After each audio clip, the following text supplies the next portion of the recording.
Sebenarnya wali itu banyak, tidak, bukan hanya Wali Songo aja. Wali itu ada ratusan waliullah. Salah satunya adalah Syekh Siti Jenar yang memang diistimewakan oleh Allah dan diberikan mujizat, yaitu bisa masuk ke dalam tanah.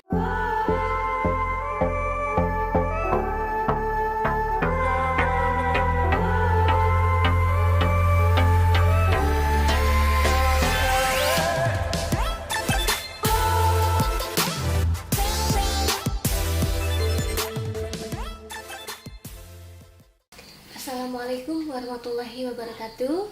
Pemirsa, jumpa lagi dengan saya Irma Kandita, juga Teh Anggra Putri Tania, masih di channel YouTube yang sama, IMP Entertainment News. Sebelum itu, jangan lupa untuk like, subscribe, and comment.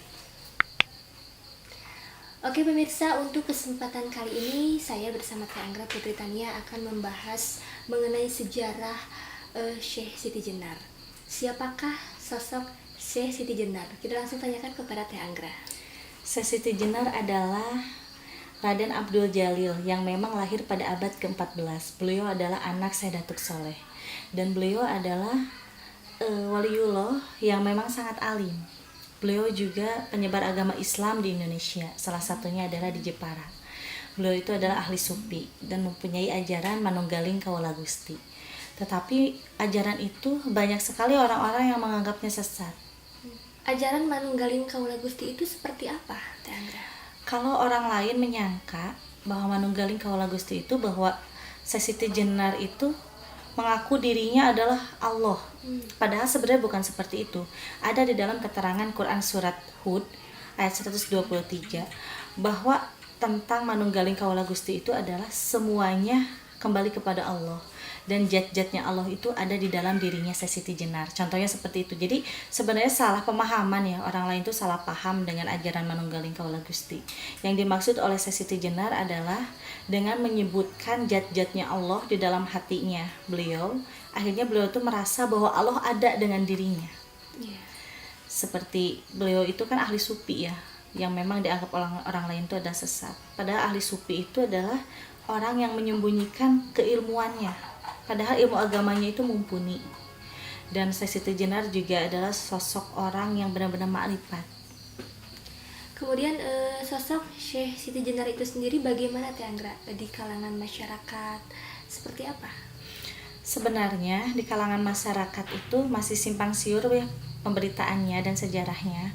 Karena ada cerita bahwa Syekh Siti Jenar itu adalah dibunuh oleh yang ada sangkut pautnya dengan Wali Songo. Padahal sebenarnya tidak seperti itu. Hanya saja Wali Songo itu ingin meluruskan Syekh Siti Jenar untuk bisa gabung dengan mereka dalam penyebaran agama Islam. Tetapi Syekh Siti Jenar tidak mau bergabung dengan mereka karena Syekh Siti Jenar itu punya keyakinan sendiri bahwa dengan keilmuannya, dengan ajaran sufinya, dengan ajaran Manunggaling Kawula Gusti, beliau bisa lebih marifat kepada Allah. Berarti Syekh Siti Jenar itu sendiri dia tidak termasuk ke dalam Wali Songo? Tidak termasuk, tetapi hidup pada zaman Wali Songo. Kemudian dari penilaian Wali Songo itu sendiri terhadap Syekh Siti Jenar itu seperti apa, Teh Anggra?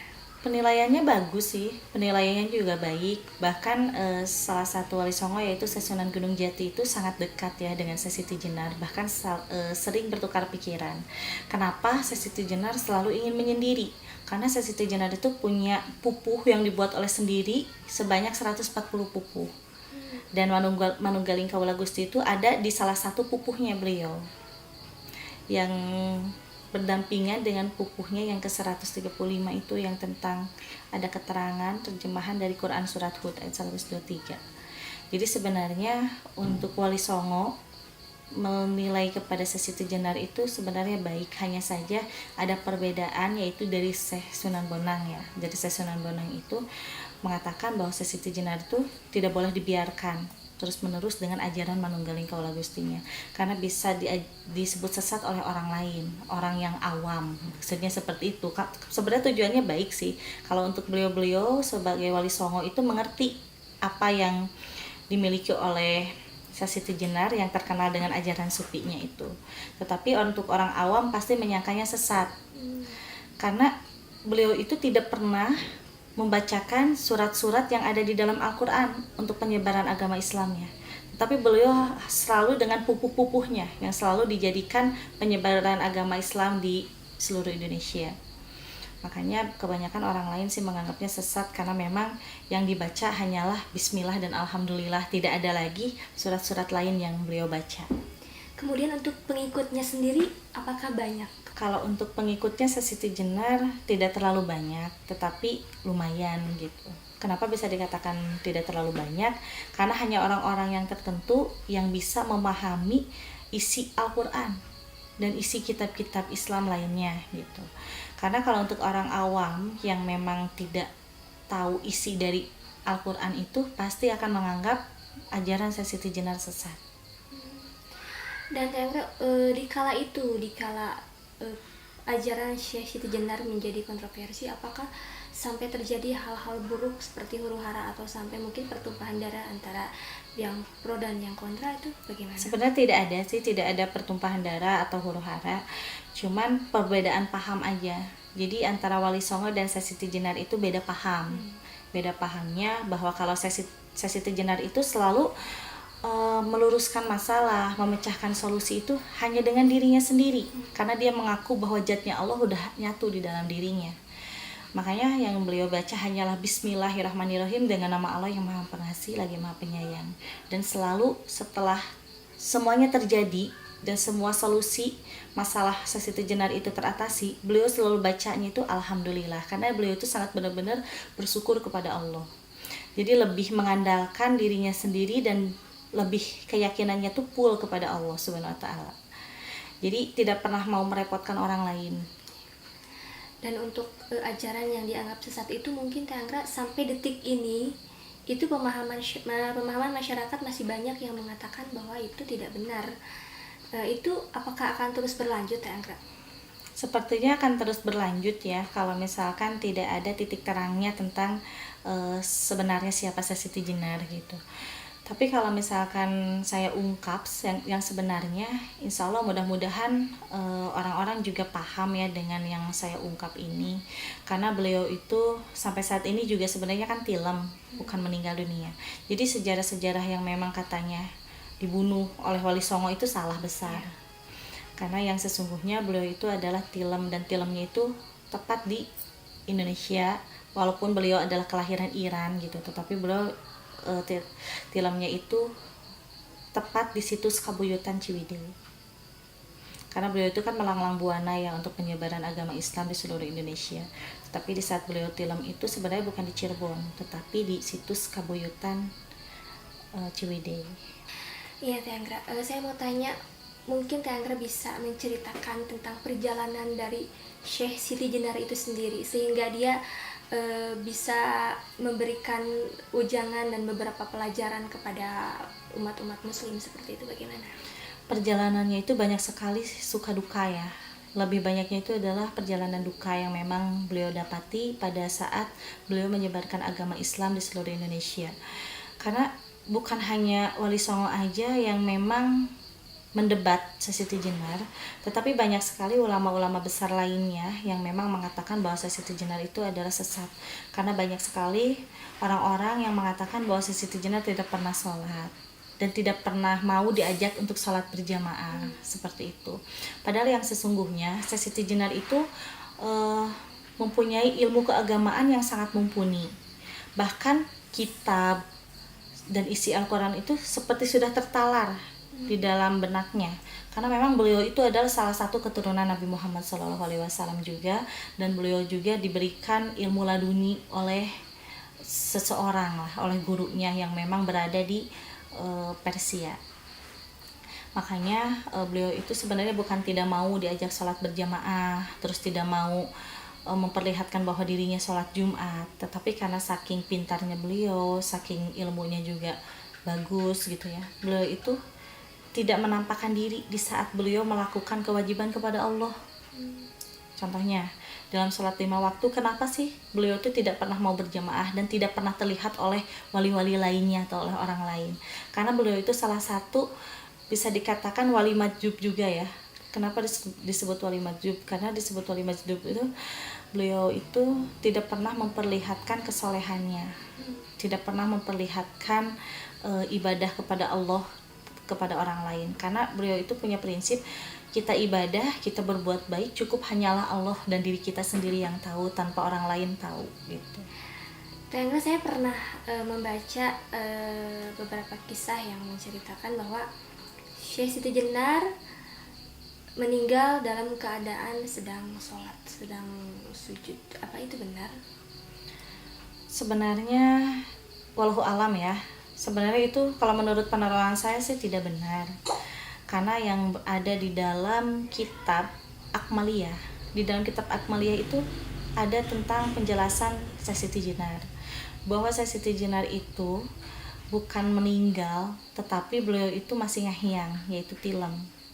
Dan tilemnya tepatnya di mana itu di dalam kitab Akmaliyah itu tidak dituliskan dan tidak dijelaskan, tetapi yang saya lihat dan yang saya sering tawasulkan kepada Syekh Siti Jenar, dan saya mendapatkan ilafat bahwa Syekh Siti Jenar itu petilasannya ada di situs Kabuyutan, di situs Kabuyutan Ciwidey, Jawa Barat.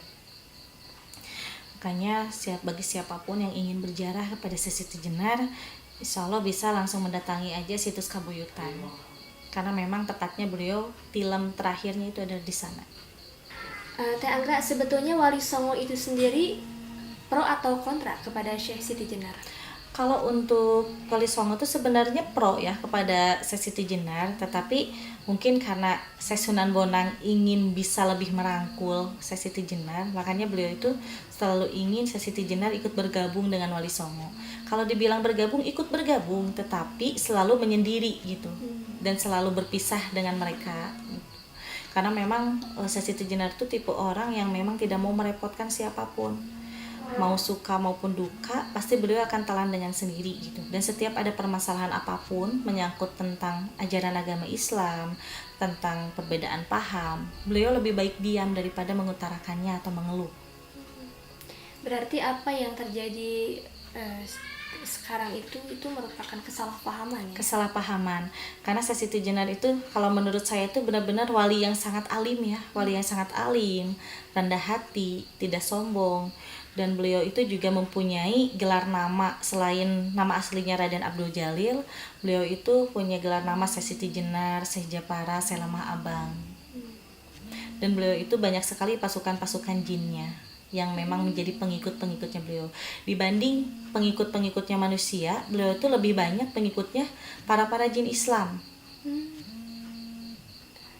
Tetapi pengaruh beliau sendiri di masyarakat itu sangat baik sebetulnya. Sebetulnya pribadinya baik. Dan sebenarnya orang-orang juga mengakui bahwa Syekh Siti Jenar itu adalah sosok wali yang memang adil, bijaksana, mengayomi kepada orang-orang.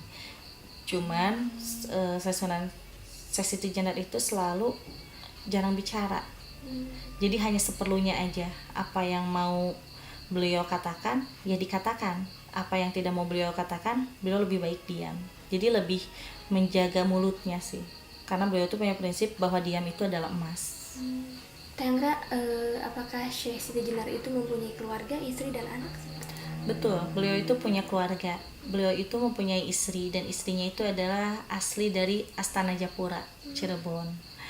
Tetapi dari hasil pernikahannya itu beliau tidak mempunyai keturunan. Dan di saat itu beliau itu menikah lagi dengan jin Islam. Nah, dari jin Islam tersebut beliau mempunyai keturunan 3 yang hidup di alam dunia, yang dirawat oleh istri lahiriahnya Syekh Siti Jenar. Dan tiga-tiganya adalah laki-laki. Tiga-tiganya laki-laki. Dan mungkin keturunannya sampai sekarang? Kalau untuk keturunan-keturunannya itu terputus di tahun 1617. Kenapa terputus? Semuanya sudah wafat. Jadi tidak ada keturunan lagi. Teh Anggra, saya pernah membaca di beberapa artikel, katanya di sana mengatakan bahwa Syekh Siti Jenar itu bukan berasal dari layaknya manusia. Itu bagaimana? Sebenarnya itu salah besar ya, karena beliau itu Siti Jenar mempunyai orang tua dan asli keturunan dari ulama besar yaitu Syekh Datuk Soleh. Tetapi orang lain tuh banyak sekali yang mengatakan bahwa Siti Jenar itu bisa berubah menjadi cacing.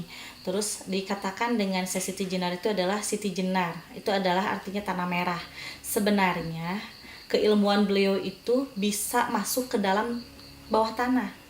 Bukan berarti diciptakan dari tanah dan menjadi cacing, bukan. Itu keistimewaannya. Keistimewaannya itu beliau itu bisa masuk ke dalam tanah untuk bisa melawan musuh-musuhnya pada zaman peperangan dulu gitu.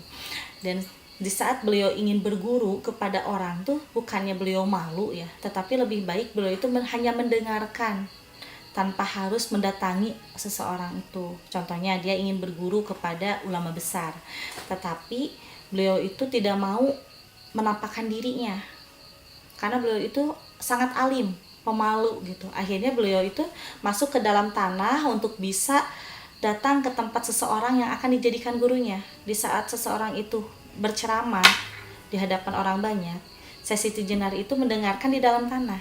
Begitu keistimewaannya. Berarti apa yang dikatakan itu tidak benar semuanya. Tidak benar. Ya. Karena yang menurut saya tahu gitu ya, menurut saya Siti Jenar itu adalah sosok wali yang luar biasa, mempunyai banyak keistimewaan, kelebihan, dan sosok yang makrifat. Dan yang istimewanya lagi, beliau itu tidak pernah merepotkan orang-orang, selalu dipendam sendiri, selalu diatasi sendiri, karena beliau itu sangat yakin kepada Allah Subhanahu Wa Taala dengan zat-zat yang selama ini beliau bacakan. Kenapa Syekh Siti Jenar itu tidak masuk ke dalam wali? Jelas tidak termasuk ya, karena sebenarnya wali itu banyak, bukan hanya Wali Songo aja. Wali itu ada ratusan waliullah. Salah satunya adalah Siti Jenar yang memang diistimewakan oleh Allah dan diberikan mujizat, yaitu bisa masuk ke dalam tanah. Yang orang lain itu tidak bisa ya, wali-wali yang lain itu tidak bisa dengan jasadnya masuk ke dalam tanah, tetapi Siti Jenar itu bisa dengan jasadnya masuk ke dalam tanah. Itu adalah keistimewaannya. Dan beliau juga memang mempunyai keistimewaan yang lainnya, yaitu dengan laduninya. Laduninya itu sangat cepat tangkap. Di saat orang berbicara belum 1 detik pun juga dia udah mengetahuinya. Bisa dijelaskan Teh Anggra, laduni itu seperti apa? Laduni itu tanpa kita belajar, kita sudah mengetahui segalanya. Hanya dengan memegang saja atau hanya membaca sekilas, langsung kesananya seperti membaca buku gitu. Padahal tidak. Jadi laduni itu adalah ilmu instan yang tanpa dipelajari. Apa semua wali memiliki itu? Tidak semua wali, tetapi ada beberapa wali yang memang mempunyai laduni. Salah satunya dari Wali Songo itu ada yang mempunyai laduni, yaitu Kanjeng Sunan Gunung Jati, yang memang diberikan ajaran laduninya itu oleh Kanjeng Nabi Khidir alaihissalam. Teh Anggra, mungkin ada sesuatu yang bisa disampaikan agar setidaknya mengurangi kesalahpahaman terhadap Syekh Siti Jenar itu sendiri. Intinya gini saja sih, kalau misalkan Siti Jenar sesat, tidak mungkin mendapat gelar waliullah. Tetapi Siti Jenar itu mendapatkan gelar waliullah dan sampai saat ini juga ngahiyang, berarti itu udah tandanya bahwa Siti Jenar itu adalah sosok wali yang memang alim, makrifat, dan memang sangat tawadu kepada Allah Subhanahu Wa Taala. Teh Anggra, tadi Teh Anggra menceritakan bahwa Syekh Siti Jenar itu tilem di daerah Jawa Barat. Itu kenapa bisa di Jawa Barat? Karena di saat waktu Siti Jenar bersiar ya di Cirebon, beliau itu seperti dipitnah oleh warga, oleh masyarakat yang menyampaikan kepada Syekh Sunan Bonang. Jadi Syekh Sunan Bonang itu tanpa menyaring pembicaraan dari warga, akhirnya seperti memang mungkin ini ujian ya buat Siti Jenar itu. Akhirnya Syekh Sunan Bonang itu memerintahkan wali-wali yang lainnya untuk mengejar Siti Jenar. Jadi di saat Siti Jenar bersiar di daerah Cirebon, beliau itu dipitnah oleh warga yang menyampaikan fitnahannya itu kepada Syekh Sunan Bonang. Dan tanpa menyaring pembicaraan dari warga, Syekh Sunan Bonang itu seperti naik pitam, marah kepada Siti Jenar. Karena di saat itu pas tepatnya Siti Jenar menyuruh pengikutnya membunuh anaknya. Jadi ada warga yang mendengar, kenapa seorang waliullah menyuruh anak pengikutnya itu dibunuh. Padahal warga itu tidak tahu menahu permasalahannya seperti apa. Hanya mendengar perkataan itu saja dibicarakan kepada si Sunan Bonang. Akhirnya si Sunan Bonang itu marah dan memerintahkan wali-wali yang lainnya untuk memanggil Sesi Tijenar dan untuk menanyakan dan meluruskan apa masalahnya sampai menyuruh pengikutnya untuk membunuh anaknya.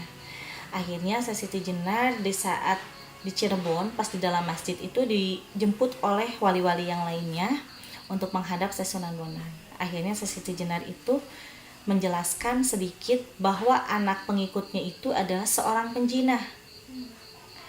Dan setelah dijelaskan, Sunan Bonang mengerti, akhirnya meminta maaf pada Sesi Tijenar. Tetapi walaupun Wali Songo sudah berdamai dengan Sesi Tijenar, warga-warga lainnya itu masih tetap menganggap bahwa Sesi Tijenar adalah mempunyai ajaran yang sesat. Dan di situ Sesi Tijenar seperti kayak seperti kayak yang dikejar-kejar gitu. Kemudian Syekh Siti Jenar itu dia lari ke hutan dan di sana mendapat petunjuk. Seperti apa petunjuknya? Petunjuknya adalah beliau itu disuruh untuk lari ke Jawa Barat dan menemukan batu yang berwarna merah tanah. Cuman beliau itu bingung harus kemana. Akhirnya beliau itu membacakan Bismillah dan Alhamdulillah. Terus di dalam hatinya itu seperti dituntun harus kemana gitu, sampai akhirnya tiba di salah satu tempat yaitu di Jawa Barat yang sekarang menjadi situs Kabuyutan. Beliau itu menemukan batu yang berwarna merah tanah dan di situ ada seperti yang terlihat oleh Sesi Tijenar itu, di batu itu terlihat seperti ada tulisan kayak Sangsakerta yang tulisannya itu adalah Ngahiang. Nah di saat dia baca Ngahiang, tiba-tiba datang seorang leluhur yang memang mengaku dari turunan kerajaan Pajajaran. Dan kata beliau, tinggallah di sini selama 41 hari dengan membacakan Bismillah dan Alhamdulillah yang selama ini engkau amalkan. Akhirnya menuruti dengan perintah itu, Sesi Tijenar mengamalkan itu selama 41 hari tanpa makan dan minum. Disitulah tiba waktunya di saat beliau Ngahiang itu didatangi oleh para sesepuh lama, para leluhur-leluhur yang memang hidup pada abad 12. Jadi di saat beliau sebelum Ngahiang itu didatangi oleh leluhur ternama ya pada abad ke-12 dan diberikan pepatah bahwa engkau tidak akan pernah meninggal dunia sebelum datangnya hari kiamat, tetapi engkau akan Ngahiang dan akan bisa hidup di beda alam dan akan bisa datang dan mengajarkan kepada orang-orang yang dikehendaki dan diridhoi oleh Allah Subhanahu wa taala. Ajarkanlah apa yang selama ini engkau ajarkan kepada pengikut-pengikutnya. Tetapi jangan pernah memberikan ampun kepada orang yang melanggar dalam aturan agama Islam. Nah, makanya sampai saat ini juga Sesi Tijenar tuh masih hidup ya, belum meninggal. Karena memang beliau itu terakhir petilasannya adalah di situs Kabuyutan, Jawa Barat. Tepatnya itu adalah di daerah Ciwidey. Tetapi siapapun orang yang ingin berguru kepada Sesi Tijenar itu tidak akan kuat. Kebanyakan tidak akan kuat karena ajarannya yang benar-benar keras, yang benar-benar tidak pernah ada ampun kepada orang yang melanggarnya, karena akan selalu memberikan dam. Dan orang-orang tidak akan pernah ada yang kuat untuk berguru kepada Sesi Tijenar.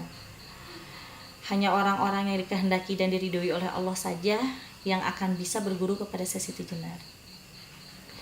Dan nasib orang yang akan bisa berguru kepada Sesi Tijenar nantinya akan menjadi orang yang makrifat. Jadi di tahun 2020 ini sampai seterusnya akan masih ada waliullah dari golongan wali maju yang memang berguru kepada Sesi Tijenar. Banyak itu jumlahnya? Mungkin tidak akan banyak ya, karena hanya orang-orang pilihan aja yang akan menjadi waliullah di zaman saat ini. Tidak seperti waktu itu ya. Kalau waktu itu di zaman waktu abad ke-14 sampai ratusan waliullah. Tetapi kesini paling hanya ada beberapa orang saja yang akan menjadi waliullah dari golongan wali maju. Kalau untuk manusia biasa mungkin yang ada keinginan seperti itu, apa bisa? Sebenarnya siapapun bisa kalau misalkan kitanya bersungguh-sungguh. Asalkan kitanya itu kuat menahan godaan, ujian, cobaan, dan utamanya itu menahan hawa nafsu. Karena yang namanya waliullah itu pasti sudah diraksa dan diriksa hawa nafsunya. Berarti sampai detik ini kalau dari golongan manusia biasa itu belum pernah ada. Belum pernah ada, tetapi akan ada nantinya waliullah dari golongan wali majub. Oh ya Teh Anggra, tentang wali majdub ya, ada yang bilang wali majdub itu sama, dan itu apa seperti Sebenarnya itu sama aja sih ya. Wali majub itu adalah golongan waliullah yang akan masih ada di saat ini. Dan wali majub itu yang menyembunyikan kesolehannya. Jadi kadang-kadang wali majub itu tidak memperlihatkan dengan berpakaian sorban, jubah, tapi selalu memperlihatkan seperti orang gila, orang yang tidak waras gitu. Terus orang yang memang suka menjadi musafir, berjalan berkeliling gitu untuk menunaikan semua nazar-nazarnya dan hajat-hajatnya. Dan siapapun orang yang bisa bertemu dengan wali majub itu akan mendapatkan keberkahan. Karena wali majub itu kadang-kadang tidak masuk akal ya dengan cara, contohnya wali majub itu ingin menemui Irma. Dan wali itu tahu bahwa Irma itu adalah seorang penyanyi, tetapi Irma itu belum naik gitu ya. Tetapi dia itu tiba-tiba datang, terus tiba-tiba menjambak-jambak rambut Irma. Itu kan disangka orang lain tuh itu orang gila gitu. Kenapa seperti itu? Kenal juga enggak gitu. Padahal itu dengan caranya dia sendiri mendoakan Irma dengan seperti itu. Jadi tidak memperlihatkan kesolehannya, tidak memperlihatkan keilmuannya gitu. Jadi lebih dirinya itu hanya pasrah kepada Allah aja. Dan dia itu tidak pernah mementingkan dirinya sendiri, tetapi mementingkan orang lain dan selalu menilai satu sisi lain gitu ya kepada orang-orang itu. Oh ini seperti ini, orang oh iya ini seperti ini. Jadi wali majub itu ditugaskan oleh Allah untuk membantu orang, tetapi dengan caranya tersendiri gitu, yang tidak memperlihatkan kesolehan dan keilmuannya. Kalau dipertanyakan jumlahnya itu banyak kah? Wali majub itu lebih banyak daripada wali-wali lainnya sebenarnya. Karena di zaman dulu aja kenapa terciptanya wali majub gitu. Wali majub itu adalah pengikut-pengikutnya Kanjeng Siti Jenar. Dan sekarang ini masih akan ada yang bisa berguru kepada Siti Jenar yang nantinya akan menjadi wali majub. Sampai saat ini juga yang masih hidup masih ada. Masih ada. Hanya ada 3 orang yang masih hidup sampai saat ini. Dan itu di negara mana? Daerah mana Teh Anggra? Di Indonesia. Di Indonesia ada 3. Tapi di negara-negara lain masih ada? Di negara-negara lain masih ada, tetapi wallahu alam ya untuk jumlahnya berapa banyak, tapi yang jelas tidak akan pernah puluhan orang. Karena wali majub itu di saat, contohnya di tahun 1999 ada 4 orang, setelah yang 4 orang itu meninggal akan ada lagi 3 orang, contohnya gitu. Jadi setiap generasi itu hanya ada 3 atau 5 orang, tidak akan sampai ada puluhan orang. Karena kan yang namanya orang-orang pilihan itu tidak mudah ya, dan tidak gampang gitu, dan tidak semua orang itu menjadi pilihan dari Allah. Karena kan sekarang kebanyakan orang-orang itu mempunyai hati yang jelek lah, mempunyai sifat-sifat munafik gitu. Jadi memang Allah itu benar-benar menilai seseorang itu sesuai yang dikehendakinya, yang memang akan menjadi pilihan dan dijadikan waliullah, yaitu kekasihnya Allah. Untuk wali majub itu sendiri apakah hidup seperti layaknya manusia biasa, berkeluarga atau berkerabat seperti itu? Rata-rata wali majub itu kebanyakan berkeluarga, tetapi tidak pernah memperhatikan keluarganya. Lebih ke kamaripatan. Jadi lebih semuanya itu pasrah hanya kepada Allah. Dan beliau itu selalu, kalau wali majub itu tidak mau diketahui keberadaannya. Dan tidak pernah tinggal di satu tempat, selalu berpindah-pindah tempat, dan susah sekali untuk orang ingin menemuinya. Harus beliau sendiri yang menemui orang yang dikehendakinya. Berarti tidak semua orang bisa mencari tahu gitu seperti apa dan bagaimana wali majub itu. Iya, karena yang mengetahui dia wali adalah wali lagi. Jadi orang lain pasti menganggap mereka itu adalah sosok orang gila, sosok pengemis, sosok musafir gitu. Padahal sebenarnya beliau adalah wali majub yang memang menyembunyikan kewaliannya dan tidak pernah memperlihatkan sholat dan sholat Jumat. Tetapi sebenarnya mereka melakukan, tetapi tidak pernah memperlihatkan, karena punya prinsipnya itu yaitu yang namanya kewajiban itu hanya Allah yang tahu, manusia itu nggak perlu tahu gitu. Karena beliau itu tidak mau memperlihatkan ujug riya takabur. Karena ujug riya takabur itu bisa menyengsarakan dirinya sendiri kelak nanti di akhirat. Jadi pada kesimpulannya Seh Siti Jenar itu bukan mati karena disidang mati oleh Wali Songo, tetapi beliau ngahiang dan memang sampai saat ini beliau masih ada. Dan beliau adalah sosok waliullah yang memang sebagai kekasih Allah yang kuat, tegas, dan sangat hakul yakin dengan pendiriannya. Dan beliau adalah sosok ahli sufi dan tasawuf yang memang sudah marifat.